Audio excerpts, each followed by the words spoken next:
All right, real quick, I did some updates, and it says here on my Dell, this PC does not currently meet all the system requirements for Windows 11 on my Dell PC, according to Microsoft.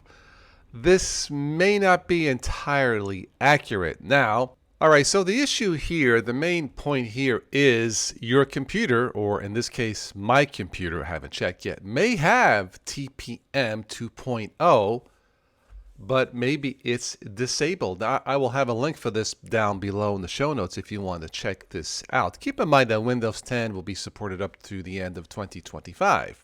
So it says here most PCs have shipped in the last 5 years are capable of running Trusted Platform Module version 2.0 or TPM 2.0. TPM 2.0 is required to run Windows 11. That's not entirely accurate. I believe Microsoft has even published a hack to your computer. You do so at your own risk to install Windows 11 if you so choose to, even if you do not have this quote-unquote required TPM2. Again, in my Dell, I may have 2.0. Maybe it's not enabled. And down here, there's some instructions on how to enable TPM in your BIOS if in fact you have it, but it is not turned on. So you have some options here. Basically, you can't just keep doing Windows 10 for the next 4 years.